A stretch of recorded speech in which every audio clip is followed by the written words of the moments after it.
12시간 동안 진행된 최혜병 특검법 입법 청문회에서 AI나 기계와 같은 논리와 팩트체크로 윤석열과 함께 최혜병 사건의 핵심 인물 임성근 사단장의 위중과 위선을 통렬히 밝혀내며 청문회 참석자들에게 역사상 최초의 박수를 받은 참고인 김경호 변호사의 일당 백활약을 보시기 바랍니다. 자, 질문을 다 마쳤기 때문에 김경호 참고인 오늘 아침부터 계속 나오셨는데 발언 기회를 잠깐 드리도록 하겠습니다. 발언대로 나오시죠.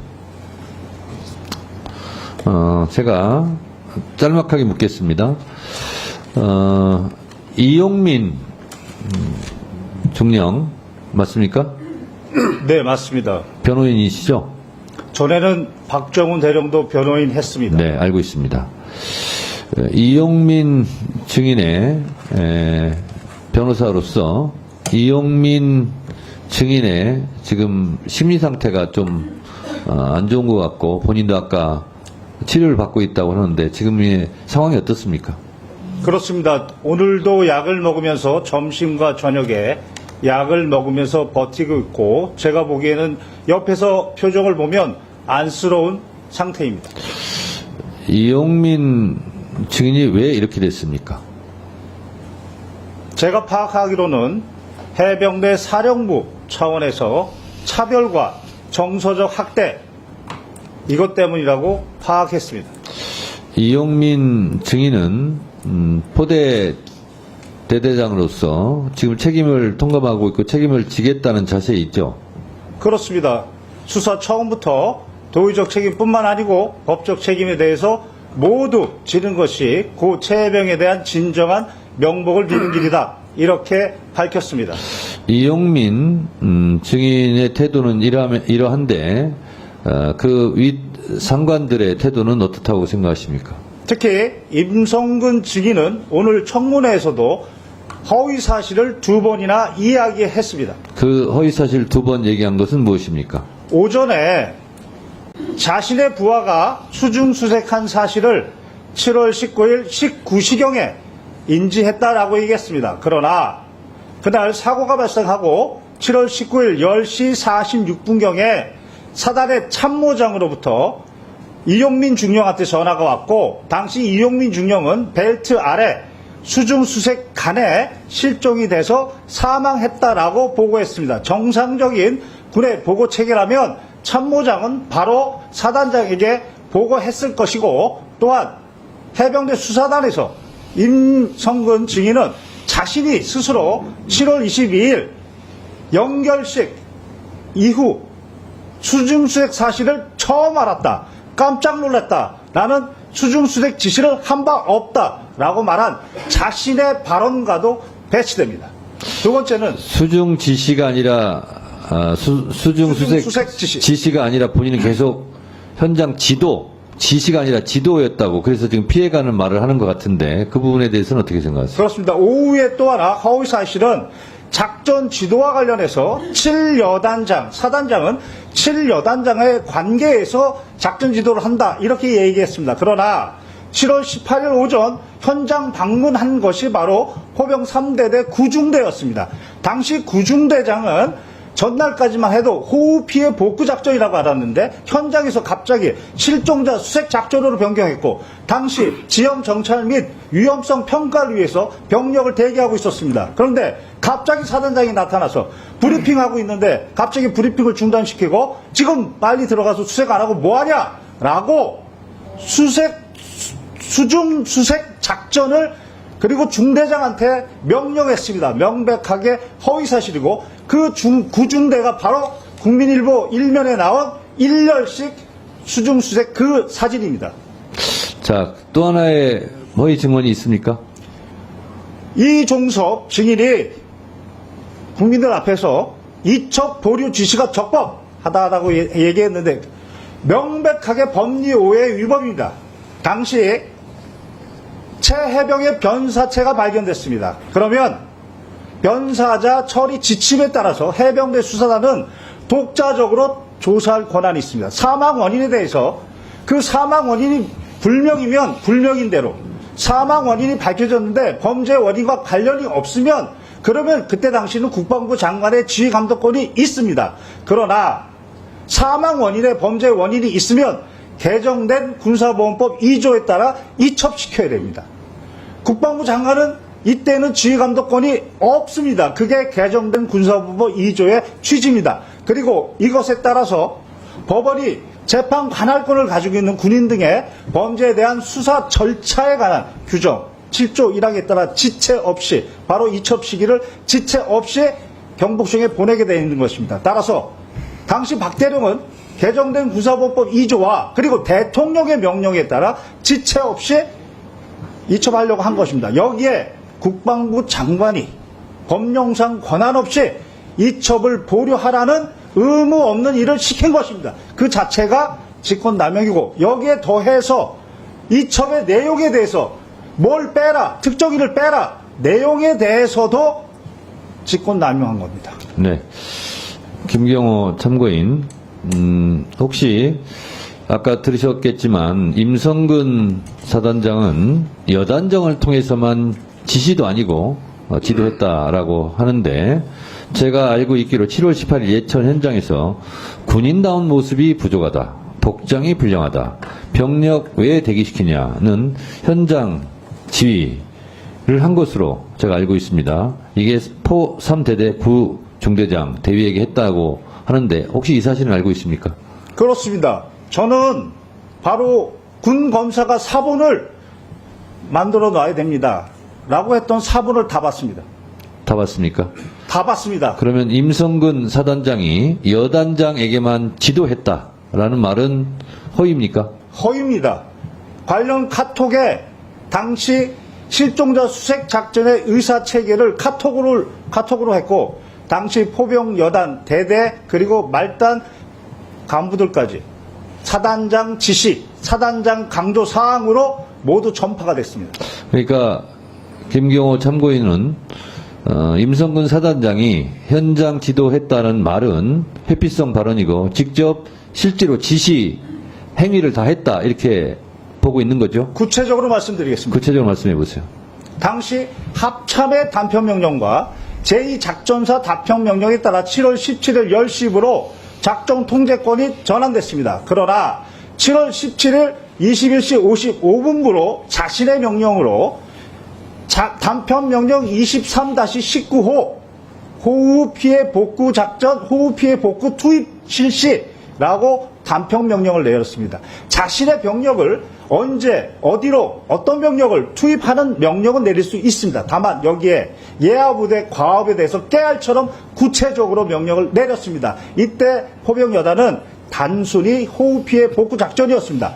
그런데 7월 17일 도착해서 10시경부터 카톡에 실종자 수색 작전이라고 사단장이 강조했다라고 그렇게 명령에 내려옵니다. 이때부터 실종자 수색 작전으로 변경했으면 그에 맞는 안전 도구를 갖춰야 되는데 그런 말은 없었습니다. 그리고 나서 아침에 7월 18일 날 포병 3대대 구중대장 가서 안정성 평가 생략하고 신속 투입 작전을 명령했고 오후에는 실종자 수색 작전이 불가한 그런 상황, 육군도 철수했는데 지속명령, 작전 지속명령도 바로 임성근 증인이 내렸습니다. 그리고 더욱 중요한 것은 이 사건 바둑판식으로 무릎 아래까지 내려가서 정성껏 찔러보면서 탐색, 임성근 증인이 강조했고 지시했고 그것이 카톡에 모두 나와 있습니다. 자, 김경호 참고인, 하여튼 하루 종일 말씀 참느라고 고생하셨는데요. 제가 묻겠습니다. 이 작전 통제권은 육군 54단이 갖고 있었죠? 네, 그렇습니다. 네. 그런데 그래서 임성근 사단장은 자기에게 지휘권이 없었다 이렇게 주장을 하고 있는 것 같은데 그 부분에 대해서는 어떻게 생각하세요? 7일 여단장의 진술에 따르면 당시 54단장은 현장에 한 번도 오지도 않았고 화상회의로 한 번도 진행도 안 했으며 어떠한 지시도 하지 않았다. 반면 임성근 증인이 현장에 2번이나 왔고 화상회의도 했고 구체적으로 지시도 내렸다. 이렇게 진술하고 있습니다. 그렇습니다. 실제적으로 작전 통제권은 육군 54단에 가 있었지만 사실상 부대 지휘, 지시는 임성근 사단장이 한 것으로 봐야 되겠죠? 그렇게 7여단장은 진술했습니다. 네. 이 밖에 혹시 더 하시고 싶은 말씀 있으면 한 1분 정도 드릴 테니까 발언해 주시기 바랍니다. 개인적인 말씀을 드리면 아버지도 해병대 출신입니다. 제 동생도 해병대 출신입니다. 저도 해병대 법무관을 가고자 했으나 육군 법무관으로 가서 특전사에서 복무를 했습니다. 오늘 이후라도 해병대의 명예를 위해서 해병대 사령관과 해병대 사단장은 진실을 말하고 정직하게 얘기해서 해병대의 명예를 회복해 주기를 간절히 바랍니다. 이상입니다. 정말 시쳇말로 박살이 납니다. 정말 영혼이 탈탈 털리는 임성근 사단장입니다. 죄송합니다. 좀 그게 고벽입니다. 자, 김경호 참고인이 거짓말이 다 드러나네 이제. 예. 박수가 터지고 있습니다. 입법 청문회 역사상 이런 일이 있었을까요? 하늘에 계신 최혜병이 그래도 위로를 받길 바랍니다. 기회를 드린 것이 잘했다는 생각이 들고, 지금 김경호 참고인이 발언한 부분에 대해서 임성근 증인 혹시 반박하거나 할 말 있으면 해보세요. 네. 일단 1분간 하세요. 위증과 관련해서 언급했던 제가 수중 수색을 했던 사실을 다시 사고가 났는데 수중에서 하다가 사고가 났다는 것을 알았던 사실은 제가 아까 19시경이라고 했는데 우리 김경호 변호인은 10시 46분에 참모장을 통해서 참모장이 그걸 확인해 갔다 했는데 당시 저는 예천에 있었고 참모장은 포항에 있었습니다. 그래서 참모장과 제가 소통하지 않았고, 그래서 저는 예천에서 탐색 구조 실종이 됐기 때문에 빨리 찾아야 돼서 그걸 하다 보니까 제가 19시경에 일광역 수사대장이 이제 예천 쪽으로 오다 보니까 그때 밑에 있는 7여단장을 통해서 알게 된 겁니다. 그래서 제가 안 시간은 19시 10분경이다. 라는 것이고. 일단 거기까지요. 자, 예. 임성근 증인이 1분간 발언했는데 김경호 참고인도 재반박할 시간 1분간 드리겠습니다. 해병대 수사단에서 임성근 증인이 직접 자신의 발언은 22일 날 연결식 날 알았다라고 했습니다. 수중 수색 사실을 그날 알았다라고 했는데 오늘은 19일 19시에 알았다라고 해서 자신의 발언을 자신이 뒤집고 있다. 이렇게 생각합니다. 그것은 제가 그것도 자, 답변을 드려도 되겠습니까? 김경호 참고인, 그 부분에 대해서는 반박하신 거죠? 저는 제가 본 진술 내용 그대로 네, 말씀드립니다. 그렇습니다. 자, 임성근 증인께 다시 기회 드리겠습니다. 이건 말고 지금 김경호 참고인이 쭉 말한 부분에 대해서 혹시 반박할 내용이 있으면 1분간 반박할 시간 드리겠습니다. 방금 전에 김경호 참고인이 얘기했던 그것은 아까 사진을 본 것에 대한 답변이었습니다. 제가 피의자 진술 조사에. 그래서 그 사진은 연결식이 끝나고 언론에서 이슈가 돼서 그때 제가 보았다라고 그 사진을 본 시간이 연결식 이후에 본 시간이다라는 점입니다. 그래서 사실을 잘못 판단했다. 사실 오인이다 말씀드리고 싶고요. 그 다음, 9중대에 가서 제가 했던 부분은 말 그대로 신속 투입 명령이 아니고 그 인원들이 아직 작전을 개시하지 않은 상태였고 원래 8시에 과업을 시작해야 되는데 9시 반에 좀 늦게 오다 보니까 작전을 조기에 해라는 취지에서 제가 얘기를 했는데 마침 그때 여러 가지가 정리 안 된 모습을 보고 바로 제가 옆에 있는 여단장한테 요거 시작하기 전에 안전교육하고 그다음에 재반 사항을 교육시킨 다음에 이 중대가 할 수 네. 있도록 해라라고 됐습니다. 조치를 해줬습니다. 자, 1분간 발언 기회 드렸으니까 김경호 참고인 또 1분간 반박해 주세요. 이 사건 국민일보 일면 사진에 일렬식 수중수색 그 사진은 바로 수중수색 사실에 대한 인지가 핵심입니다.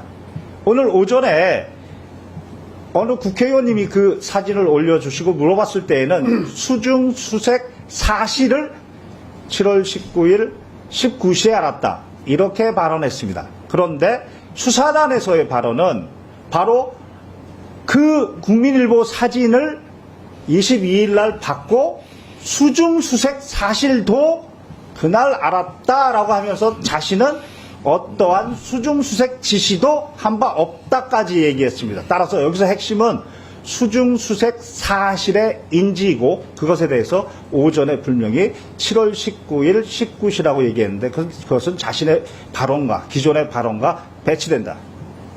자, 이 부분에 대해서 임성근 증인 1분간 또 발언하시죠. 네. 제가 정확히 제가 진술하고 진술서에도 제출한 것은 수중 수색이었다는 것을 알게 된 것은 사고가 나서 7월 19일 19시 10분경에 사고가 난 다음에 알게 된 것이고, 그 다음에 그 사진에 대해서 사진을 언제 인지했느냐. 원래 사진이 19일 아침에 카톡으로 왔는데 언제 내가 인지를 했느냐. 그것은 연결식이 끝나고 나서 제가 언론에서 이슈돼서 그게 그 문제가 된다 하고 제 카톡에도 있다는 얘기를 누군가로부터 들어서 그때 제가 알게 됐다. 그걸 좀 설명하는 자, 겁니다. 임성근 증인. 본인이 계속 지시는 하지 않았다. 현장 지도만 했다. 이렇게 입장을 고수하시는 거죠? 예, 그렇습니다. 자, 이 부분에 대해서 김경호 증인 1분간 반박해 주세요. 현장 지도를 했지 지시는 하지 않았다 하는 부분에 대해서. 먼저 현장에 도착하자마자 갑자기 실종자 수색 작전으로 변경 명령을 내린 게 임성근 증인입니다. 그게 카톡에 나와 있습니다. 그리고 구중대에서는 신속 투입 명령, 안전성 평가 생략하고 그 명령도 그 구중대장의 진술에 나와 있고, 또한 오후에는 작전 자체가 불가능한데 작전 지속 명령을 내렸다라고 녹취에도 나옵니다. 그리고 이 사건 가장 위험했던 바둑판식으로 수색 작전 명령도 카톡에 분명히 나옵니다. 객관적 증거는 차고 넘칩니다. 자, 임성근 증인, 바둑판식으로 찔러라 하는 작전 지시를 했다라고 지금 김경호 참고인께서 말씀하시는 거죠? 그렇습니다. 네, 이 부분에 대해서 반박해 주세요. 네. 바둑판식 수색이 나온 것은 아까 위원장님께서 카톡으로 지시했다는 그 사단장 지시사항입니다. 그 사단장 지시사항은 일단 그 사단장은 누구죠? 접니다. 지시했네요, 그러면. 저의 지시사항으로 있는데 그게 포병 부대만 있는 사단장 지시사항입니다. 다른 데는 그게 없는 사단장 지시사항입니다. 즉 제가 지시하라고 해야 사단장 지시사항이 되는데 그 부대만 있다는 겁니다. 그 다음 그 안에 들어있는 내용 자체도 제가 여단장을 통해서 언급하고 지시하고 또 강조한 것은 바둑판식 수색이었는데 나머지 찔러가면서 해라 이런 내용들이 들어가 있는데 그것은 이미 여단장이 아침부터 집안이 약해서 찔러가면서 이렇게 안전성 차원에서 해라 하는 그런 것까지 포함해서 되어 있기 때문에 제가 한 것은 바둑판식 수색 하나다라는 말씀이고, 바둑판식 수색은 지금 1열 종대, 2열 종대, 횡대 이런 어떤 수색 대형이 아닙니다. 바둑판식은 바둑판식으로 바둑판처럼 구역화해서 이걸 딱 쪼개가지고 어느 네. 지역이 알겠어요. 중요하면은 그걸 취지를 중점적으로 알겠습니다. 하라. 취지를 이런 알겠습니다. 것이지 자. 구역화 세분합니다. 됐습니다. 아니, 자, 대형이 아닙니다. 예. 대형이 자. 아니고, 예. 바둑판식 다른 분들은 좀 자제해 주시고요. 자, 김경호 참고인 이 부분에 대해서 반박해 주세요. 바둑판식이 왜 수중 수색 지시였느냐? 카톡에 이런 대목이 나옵니다. 탐색 및 수색 다시 실시입니다. 그리고 나서 바둑판식 지시가 나옵니다. 그렇다면 다시 이전에 그 전에 어떤 모습이 있었느냐? 그게 바로 구중대에서 안전성 평가 생략하고 신속 투입시켜서 국민일보 일면에 나와 있는 허벅지까지 수중 수색 1열식이었습니다. 그것을 보고 나서 포병은 비효율적이다. 1열식이 비효율적이라는 겁니다. 그리고 바둑판 식으로 무릎 아래까지 내려가서 찔러보면서 해라 라고 했던 것입니다. 따라서 호병 모든 대원들은 오전에 구중대장이 그렇게 엄청나게 질책을 받고 화가 났다. 그게 1년씩이었다. 수중수색에서 그게 비효율적이었다. 이미 다 전파되어 있는 상황이었습니다. 따라서 수중수색을 바둑판식으로 하라는 얘기는 격자 모양으로 하라는 거구나. 실제 그렇게 하다가 고 최혜병이 가장 네. 위험한 곳에 있었습니다. 자, 김경호 참고인 마지막으로 묻겠습니다. 좀 잠깐 가만히 계세요.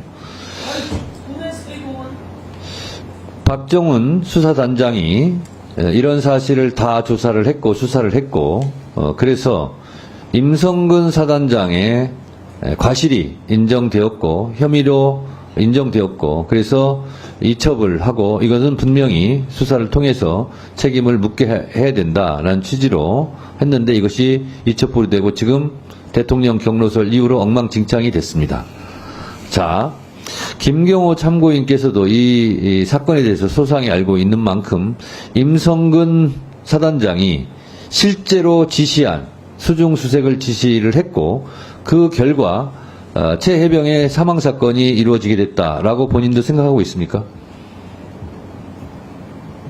저는 임성근 증인뿐만 아니고 박정훈 대령이 지적한 8명 모두가 각자 고유의 과실이 있는데 어느 한 과실로 고 최혜병의 사망을 바로 설명할 수는 없다. 그러나 그 8명의 과실을 다 합쳐보면 고 최혜병의 사망의 결과를 설명할 수 있다. 이게 바로 대법원의 과실범의 공동정범 이론. 이 이론에 따르면 누구 책임이 제일 큽니까? 본인이 생각하기에. 그것은 바로 호우 피해 복구 작전이라고 생각하고 삽 마대를 들고 갔던 부대에게 아무 준비 없이 실종자 수색 작전으로 방향을 확 틀어버린 임성근 증인의 책임이 가장 크다고 판단합니다. 네, 감사합니다. 들어가세요. 박정훈 증인. 예. 김경호 참고인이 어쩌면 본인이 말하기 좀 그런 부분까지 다 증언을 했는데 김경호 참고인 부분에 대해서 혹시 첨가하거나 삭제할 부분이 있습니까? 따로 첨가하거나 삭제할 부분 없습니다. 그 김경호 변호사가 얘기한 부분들은 제 부하인 수사관들이 저에게 다 보고했던 1000페이지 가까이 되는 수사 서류에 다 담겨져 있는 내용들입니다. 이상입니다.